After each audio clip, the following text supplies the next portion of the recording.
Hello friends, welcome back my YouTube channel MS maths, जहां मैं upload करता हूं BSc mathematics and IIT JAM से related video lectures. So in this video I will going to discuss about power series. So यार, power series को मैं यहाँ पे एक्सप्लेन करूंगा कि पावर सीरीज क्या होती है। सीरीज से रिलेटेड सारे टॉपिक्स के videos, important questions and important results आप हमारे वीडियो की यूट्यूब चैनल की प्लेलिस्ट में जाकर देख सकते हैं, जिसका लिंक आपको आई टैब पे या डिस्क्रिप्शन बॉक्स में मिल जाएगा। सो बात करते हैं यहाँ पे पावर सीरीज के बारे में। सो यार, ये पावर सीरीज क्या होती है? पावर सीरीज का मतलब होता है कि अगर आपके पास में कोई ऐसी सीरीज है जिसका फॉर्मेट एस टाइप का है, n is equal to 0 to infinite a n x minus x zero x minus x one x minus x two, अगर ऐसी कोई आपके पास में सीरीज है, सो यार उस टाइम पे वो जो सीरीज होगी वो कैसी होगी? एक कन्वर्जेंट, सॉरी, एक पावर सीरीज होगी। ओके, उस सीरीज के बारे में हम यहाँ पे थोड़ा सा डिस्कस करते हैं। तो आइए बात करते हैं सीरीज के बारे में। इस सीरीज में क्या होता है और कैसे इसके लिए अलग अलग टाइप की डेफिनेशंस यहाँ पे बनती है। तो a series of form this is known as a real infinity power series where a n is constant. यहाँ पे ए एन जो होता है वो एक कांस्टेंट होता है। ओके, फिर बात करते हैं इसका सीरीज का जो इस टाइप से हो जाएगा फॉर्मेट। 0 to 1 हो जाएगा, सॉरी 0 to इनफाइनाइट हो जाएगा, एन इज इक्वल टू 0 हो गया तो ये 1 हो जाएगा और यहाँ पे ए 0 हो जाएगा। ये सारे कॉन्स्टेंट्स हैं और ये सीरीज इस फॉर्मेट में चलती जाती है। अब ये तो हो गया इसका डेफिनेशन। अब आप इस पे कुछ रिजल्ट्स होता है, इसको आगे दो तीन टाइप में डिवाइड किया गया है। तो सबसे पहला आता है नो वेयर कन्वर्जेंट, मतलब कहीं पे कन्वर्जेंट नहीं होगी अदर देन 0। 0 पे कन्वर्जेंट होगी, बाकी 0 के अलावा कहीं पे कन्वर्जेंट नहीं होगी। तो यार the power series which does not convergent other than x is equal to 0। x अगर 0 हो गया तो वो सीरीज कन्वर्जेंट होनी चाहिए, अदर देन वो क्या होनी चाहिए? डाइवर्जेंट होनी चाहिए। फॉर एग्जाम्पल, हम इसका एक सिंपल सा एग्जाम्पल लेते हैं। Summation n is equal to 1 to infinite n, okay, power n x power n। अगर आपके पास में ऐसी कोई सीरीज है और ये जो सीरीज है वो किस पे? x इज इक्वल टू 0 पे क्या हो जाएगी? कन्वर्जेंट हो जाएगी। कैसे? x इज इक्वल टू 0 रखते ये सीरीज बन जाएगा n is equal to 1 to infinite 0। और यार ये कैसा है? एक कांस्टेंट सीरीज है। Constant series is always convergent series, ये चीज आपको ध्यान रखनी चाहिए। और अगर मैं यहाँ पे x naught is equal to 0 करता हूं, इट मीन मुझे इसको सॉल्व करना पड़ेगा। और ये जो सॉल्व होगा लिमिट कंपेरिजन, सॉरी, ये सॉल्व होगा आपके पास में जो लिमिट कंपैरिजन टेस्ट होता है, sorry Cauchy nth root test, sorry Cauchy nth root test जो होता है उससे हम इसको सिंप्लीफाई करेंगे। कैसे? आइए बात करते हैं। यहाँ पे un जो है वो 1/n होगा, यहाँ पे limit n tends to infinite हो जाएगा। सो यहाँ पे ये क्या हो जाएगा? un हो जाएगा, सॉरी un आपको सिर्फ इसको लेना है और इसको जब सिंप्लीफाई करेंगे तो ये हो जाएगा limit n tends to infinite n power n 1/n हो जाएगा। तो यार ये हो जाएगा limit n tends to infinite, okay, limit n tends to infinite हो जाएगा और ये आ जाएगा n, और इसको पुट करते ये डाइवर्जेंट हो जाएगा, यानी कि वैल्यू इनफाइनाइट मिलेगी।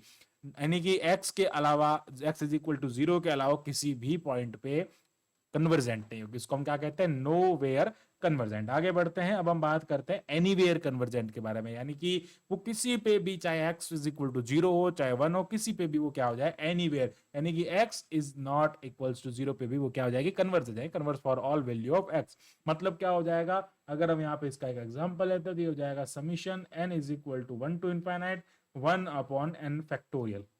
इसको यहाँ पे देखते हैं कैसे होगा।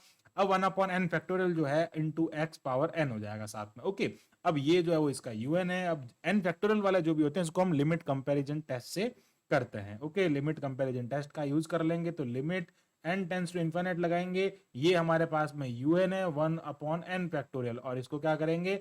1/n+1 फैक्टोरियल अपॉन क्या हो जाएगा? 1 अपॉन, इसको एक बार आपको ऐसे बताते हैं थोड़ा सा, इसका फॉर्मूला क्या होता है? इसका फॉर्मूला होता है un+1 ओवर ये हो जाएगा un। इसका मतलब हो जाएगा limit n tends to infinite 1/n+1 factorial upon ये हो जाएगा 1/n फैक्टोरियल। सो यार इसको लिख सकते हैं ऐसे 1/n+1 फैक्टोरियल और ये हो जाएगा n फैक्टोरियल। अब यहां से इसको सिंप्लीफाई करते हैं तो ये क्या मिलेगा मुझे? n फैक्टोरियल ओवर ये हो जाएगा n+1 इंटू n फैक्टोरियल। यार ये कट हो जाएगा, आगे आपको लिमिट लगानी है, limit n tends to infinite, यहाँ पे भी limit n tends to infinite, and then again लिखना आपको limit n tends to infinite, ये हो जाएगा 1/n+1। और जैसे ही आप इसमें वैल्यू पुट करेंगे तो ये क्या मिल जाएगा आपको? एक वैल्यू मिलेगा आपको 0, और जो 0 होता है यानी कि लेस देन 1 होता है तो क्या हो जाता है? ये इस टेस्ट से कन्वर्जेंट हो जाता है, मतलब किसी के लिए भी ये कन्वर्जेंट हो सकता है। अगर 0 रखेंगे तो फाइनाइट सीरीज हो जाएगी, ऑटोमेटिकली वो क्या हो जाएगा, कन्वर्जेंट तो होगा ही, but x naught is equal to 0 के लिए भी क्या हो जाएगा, कन्वर्जेंट हो जाएगा। इसको कहते हैं एवरीवेयर कन्वर्जेंट सीरीज।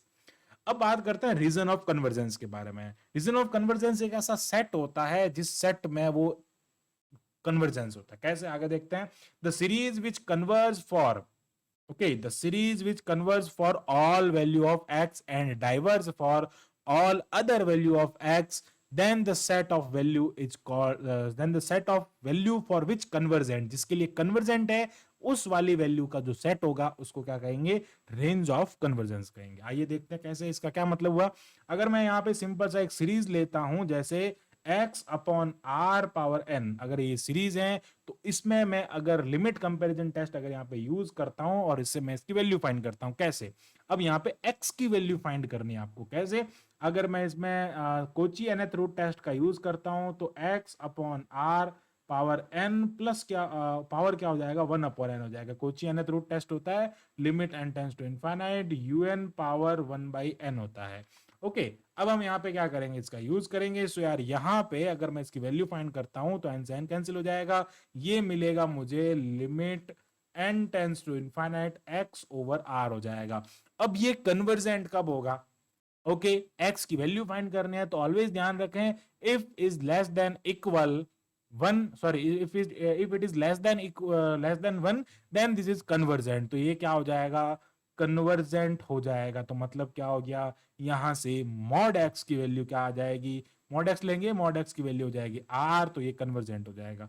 दूसरा, अगर यहाँ पे x ग्रेटर देन r हो गया तो यार ये क्या हो जाएगा, डाइवर्जेंट हो जाएगा। तो जो इसका यहाँ पे सेट जो बनेगा वो क्या बनेगा, माइनस आर से आर, इसका क्या हो जाएगा, रीजन हो जाएगा जिसमें ये कन्वर्जेंट होगा।